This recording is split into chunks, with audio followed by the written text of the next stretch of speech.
Hello, I'm Wild Ike, and welcome to a Lootfiend Beginner's Guide.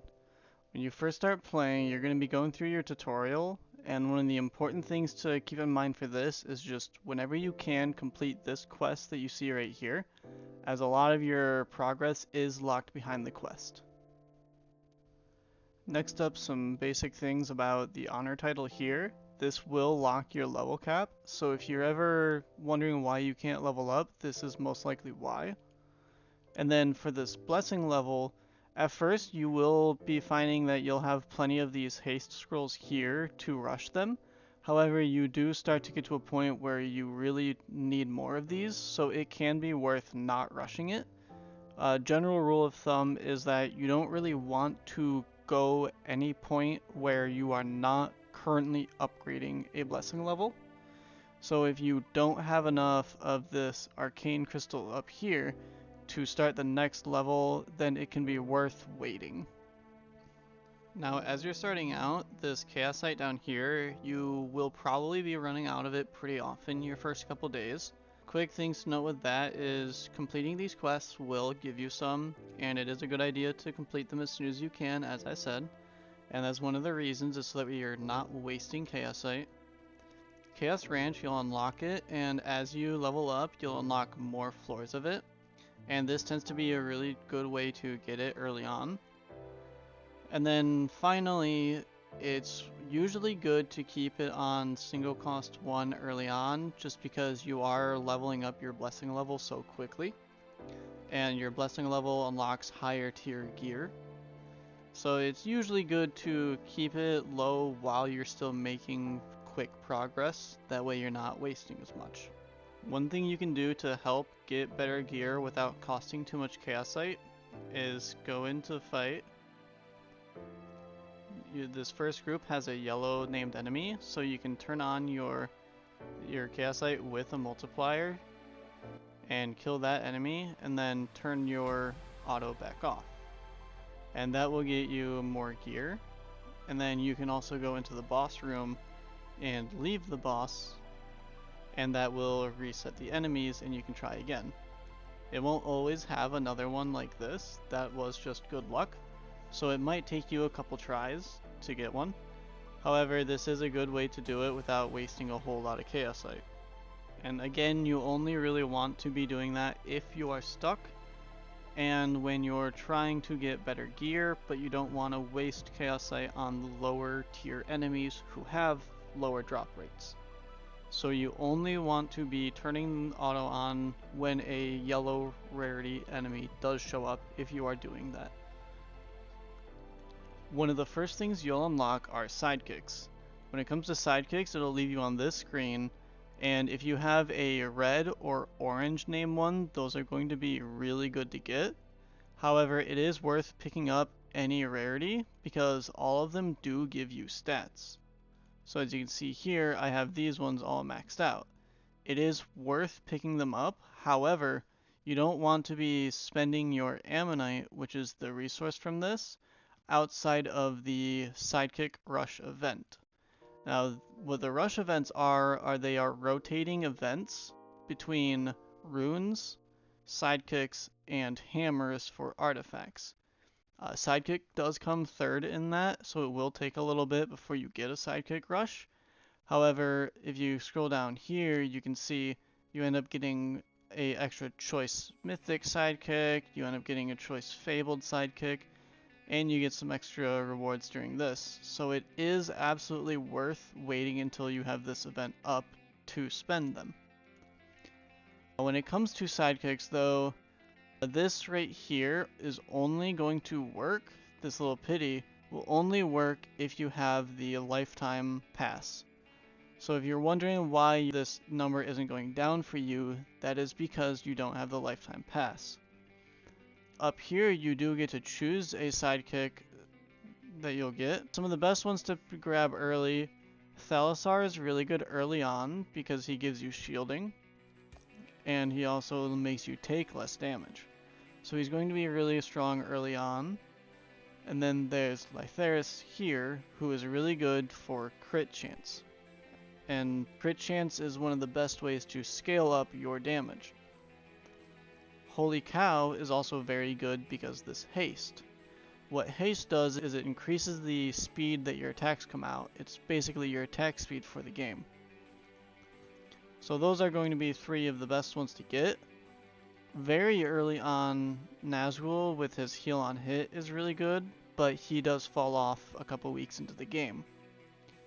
Barzot is also really good early for Arcanist players because he has this dot, however it also does fall off later on, with haste generally being better than just getting more dot. So now that you're looking at your sidekicks more, this aura skill here will apply no matter which slot they're in here. They don't need to be actively out. However, these other ones are only when they are currently out.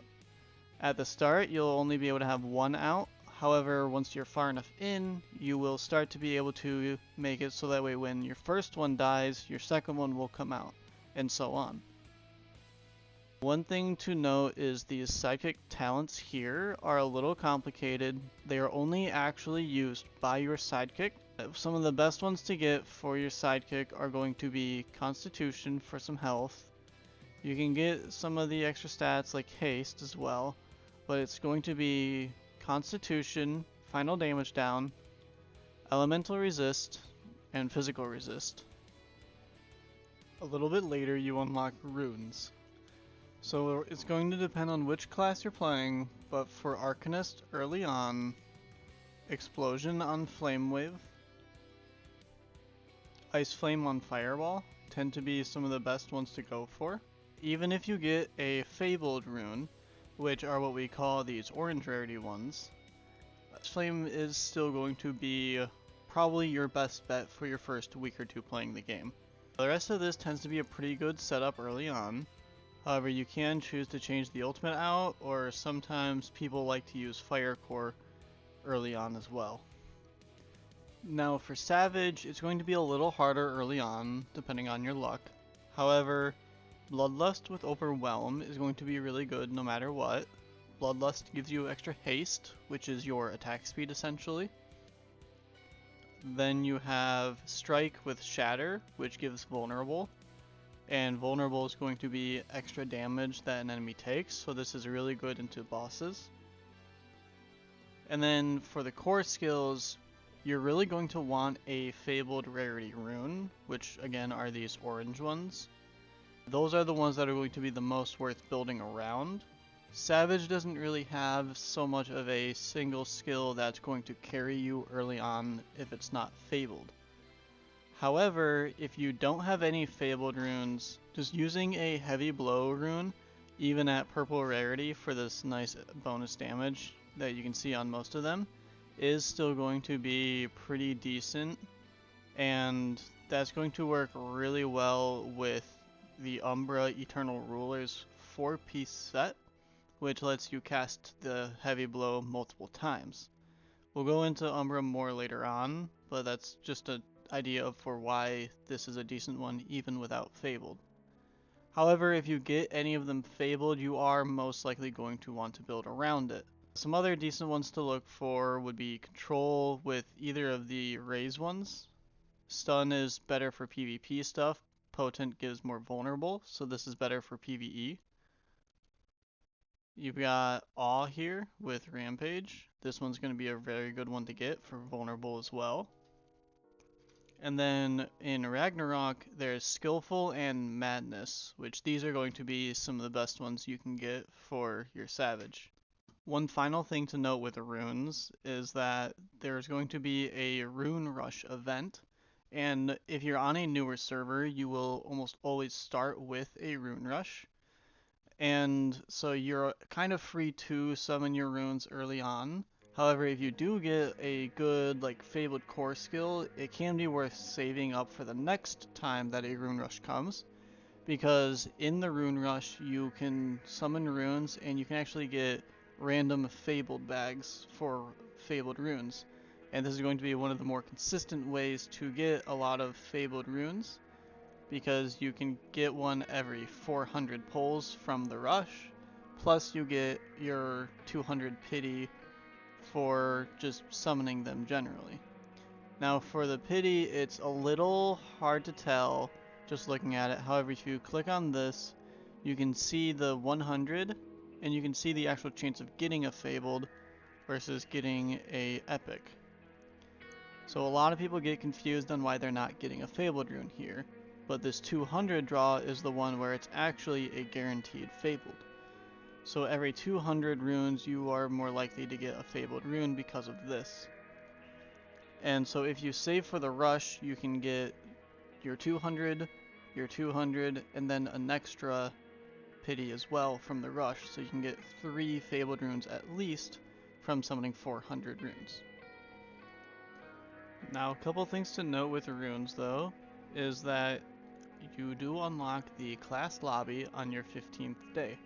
And the class lobby lets you swap between the classes freely, but they'll have separate runes. So your starting choice is not final or anything. You can start to main the other class later on. However, if you are dead set on playing Savage as your primary and first class, if you don't get a fabled core skill rune really early on, it can be worthwhile to reroll. So if you're thinking of rerolling your account, it's more worthwhile to reroll for a good core skill rune than it would be to get a good early sidekick. Not that I entirely recommend rerolling, but if that is something you are into in games, that is probably the better way to do it, is going for runes. So if you are someone that really wants to reroll, for Arcanists, some of the good ones to go for would be Jolt is very good, Thunder Punch is very good, and Ice Sword are very good. However, even if you do get them fabled early on, your first week or two will still probably be using Ice Flame. It is just very good early on. The extra damage over time it does is nice, but the heal on hit is going to get you through a lot of fights early that you normally wouldn't be able to. So back to the beginner's guide stuff, you will unlock Umbra. When it comes to Umbra, one of the first things to know is that higher CP does not always mean that it is actually a stronger piece of equipment for your build. One of the first things you will find is that there are these set pieces. These set pieces buff a specific core skill. So this one is for heavy blow. Whereas this has a plus, which means that it's going to be higher CP, is for a completely different skill. So swapping to this might give me more CP, however it would kind of ruin the setup I have going, so it is not worth swapping. And then even for some of the ones that are not a set piece, like this right here, this would be a lot of health and it's a good CP increase. However, it doesn't really fit my build as well. My build is based around using my ultimate to keep my MP up. However, that would kind of ruin the whole thing I have going there. So it's going to be a little hard at first. However, there are build guides out there that you can use, especially on the wiki, to help you kind of figure out what pieces you're going to want to equip. But even those pieces that you're not equipping, you will want to save. You'll want to save at least one piece of every type of Umbra. There's a couple of reasons you want to save. One, in case you get another fabled core skill that might do better against bosses or better for PvP, it's worth having multiple builds.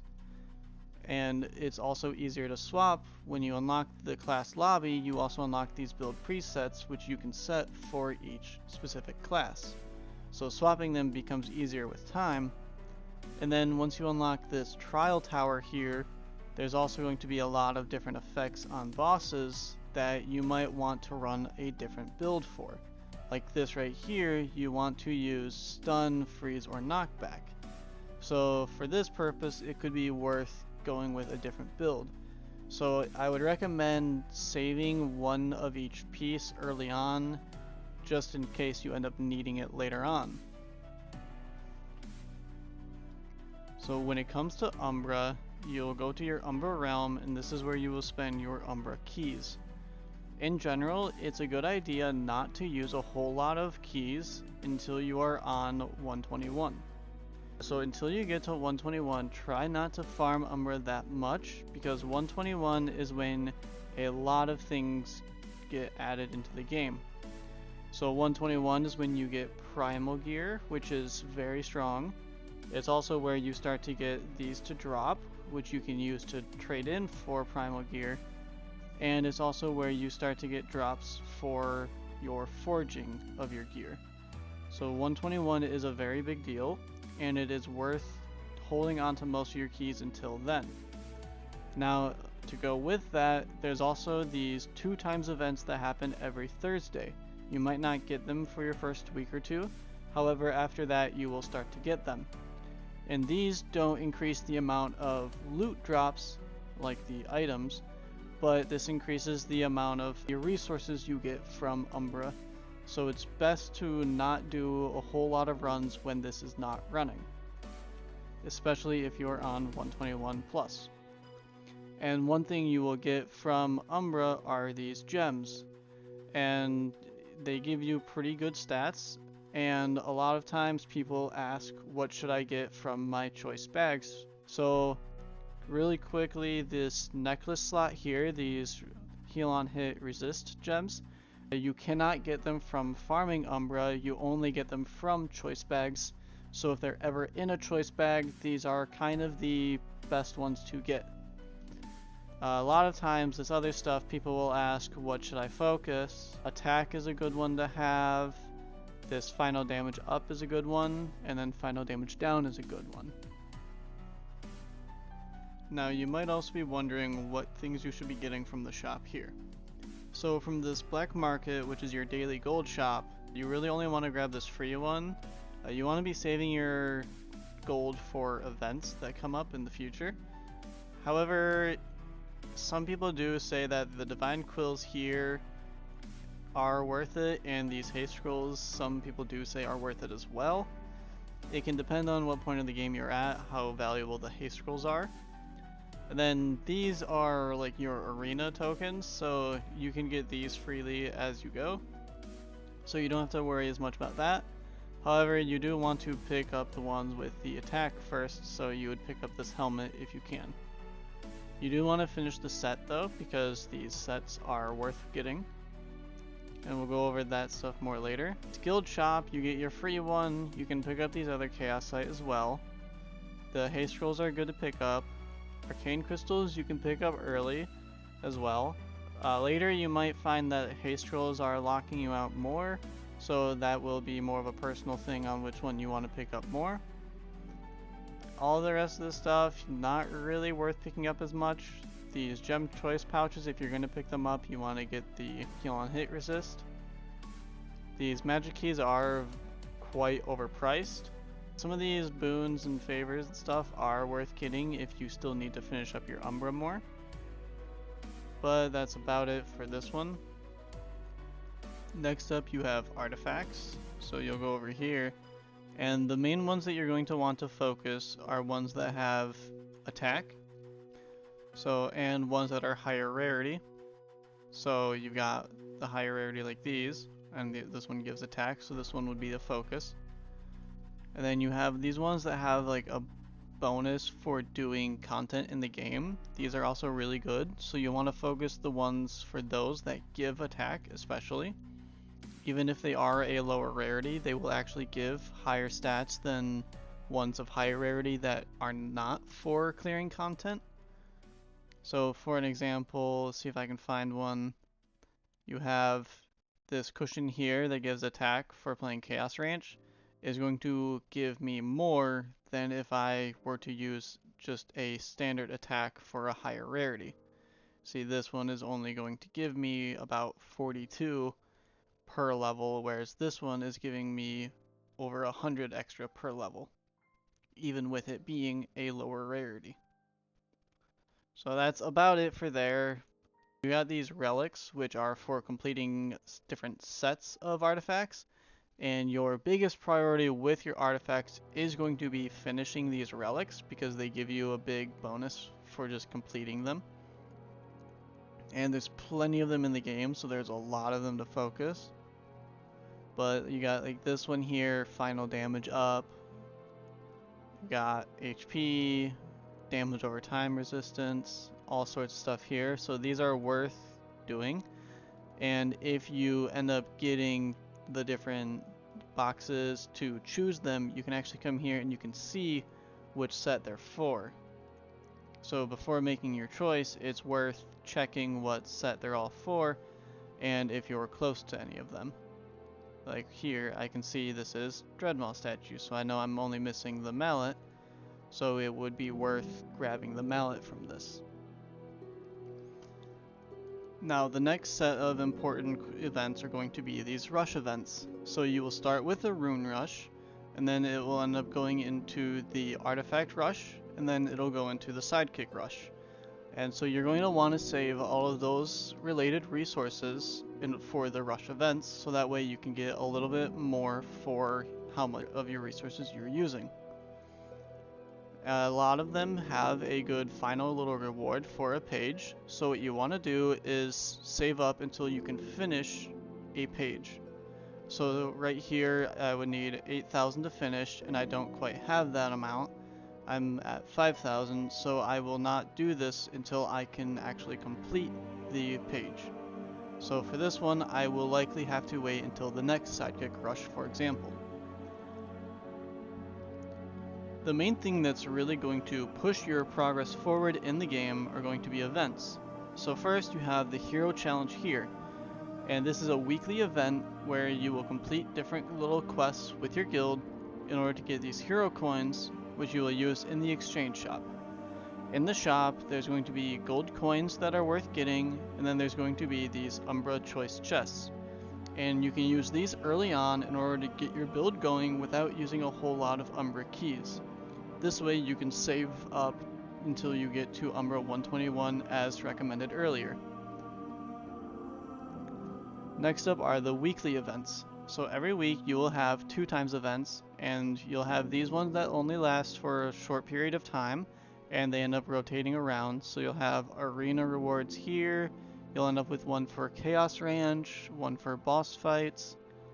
However, one that lasts for multiple days is the Umbra Realm 2 times. And so this is what you want to wait in order to use your Umbra keys for. And then next up you have Ancient Ruins, which is another weekly event, and Joyland. So Ancient Ruins and Joyland will alternate weeks. This week we have Ancient Ruins, and then next week from this video being made, you will have Joyland. Ancient Ruins and Joyland, you are able to use your gold coins for these events. However, Joyland does have better rewards and is worth using your gold coins on more. So unless you have extra gold coins to spend, it's worth not spending them on Ancient Ruins. One thing you can do with Ancient Ruins is you will get these scrolls from the event, and you can actually save them between Ancient Ruins runs. So here you can see I have 64 Ancient Scrolls saved up already. These are the scrolls from that event, and you use them to get more Ruins maps, which are basically your energy for the event. So if you want to, you can try to save between them until you really understand it better. For Joyland, there's a bunch of different guides on Wiki or on my channel for it. The Wiki will be in the description, but you will be able to get a ton of rewards from it. So you'll be able to get wings, which these wings that I am wearing right now were from last week's. You will be able to get a whole lot of rune scrolls. It'll be over 400. You'll be able to get over 400 Umbra keys as well, over 400 hammers for artifacts, and then you'll also be able to get 40 gold keys in order to open gold chests. Now you might not know where to get gold chests yet, but once you get far enough in and you have the proper events, you get them later on in Umbra Realm. So once this Realm Treasure event is active, you will get it. Once your server is old enough, this Realm Treasure event will be running most of the time. So you will end up with 3 weeks of Realm Treasure and then 1 week without it. So it's best not to use your Umbra keys when the event is not around. So you'll want to wait for Umbra Realm and a 2 times Umbra event. One thing you might be confused by as you're getting started is what these final damage stats mean. So this first one is final damage plus 30%. This increases your damage by 30%. But then this final damage down, this increases your resistance to damage. So this is lowering the damage you would take. But this is a negative 30, so you're reducing the damage you take by a negative, so you're actually increasing the damage you take by 30% with this. So that this skill increases your damage dealt, but increases the damage you take. There's not a whole lot of other things that will increase the damage you take like that, such as something like Carl here. His grants 10% final damage, so that increases your damage, and 10% final damage down to self and allies. So this reduces the damage you take by 10%. There's other sources of this, but those are two good examples early on to show you what exactly those mean. Now, a couple things that you might hear about if you're asking around for any advice or tips. You might hear about Lilith and Egglord. So Egglord you get from cross-server PvP, and you can also get him from the third map of Team Trials. Meanwhile, Lilith recently just got added to the Ancient Ruins shop, so you'll be able to actually buy her from this without spending money. So Lilith is right here in Redeem. Now, I did not cover everything in this video, so if you do have any extra questions, you can go over to the game's official Discord, which will be linked in the description below. This has been Wild Ike. Until next time.